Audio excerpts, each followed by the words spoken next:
Assalamu alaikum. I am Nasib Hasan and you are welcome to my channel Nasib IT.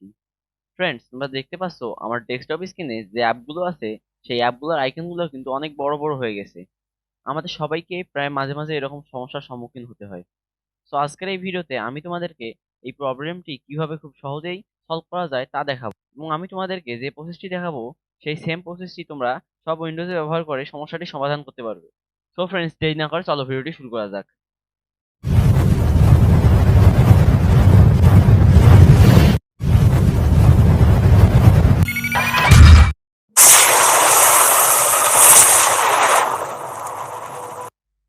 So friends, এই কাজটি করার জন্য তোমরা তোমাদের পিসি অথবা ল্যাপটপের ডেস্কটপ স্ক্রিনে চলে আসবে। ডেস্কটপ স্ক্রিনে আসার পর তোমাদের মাউসের যে কার্সরটি আছে এটি তোমরা ডেস্কটপ স্ক্রিনে যে কোনো একটি ফাঁকা জায়গায় নিয়ে আসবে। ফাঁকা জায়গায় নিয়ে আসার পর তোমরা মাউসের রাইট বাটনে ক্লিক করবে। মাউসের রাইট বাটনে ক্লিক করার পর তোমাদের সামনে এরকম একটি বক্স চলে আসবে। এই বক্সটি থেকে তোমরা সবার প্রথমে যে অপশনটি দেখতে পাচ্ছ ভিউ নামের, এখানে তোমরা ক্লিক করবে। ভিউয়ে ক্লিক করার পর তোমাদের সামনে আরো কয়েকটি অপশন চলে আসবে। এই অপশনগুলো থেকে তোমরা 2 নম্বরে মিডিয়াম আইকন নামে যে একটি অপশন দেখতে পাচ্ছ, এখানে তোমরা ক্লিক করবে। মিডিয়াম আইকনে ক্লিক করার পর তোমাদের যে আইকনগুলো আছে সবগুলো আইকন নর্মাল সাইজে চলে আসবে।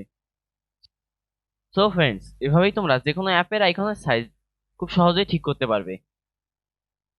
ফ্রেন্ডস, ভিডিওটি দেখার জন্য তোমাদেরকে অসংখ্য ধন্যবাদ। তোমরা যারা আমার চ্যানেলে নতুন তারা অবশ্যই ভিডিওটিতে একটি লাইক দিয়ে আমার চ্যানেলটি সাবস্ক্রাইব করে রাখবে, এবং এরকম আরো নিত্য নতুন ভিডিও পাওয়ার জন্য পাশে থাকা বেল আইকনটি অন করে রাখবে, যাতে করে নতুন কোনো ভিডিও আপলোড দেওয়ার সাথে সাথেই তার নোটিফিকেশন তোমরা পেয়ে যাও। আল্লাহ হাফেজ।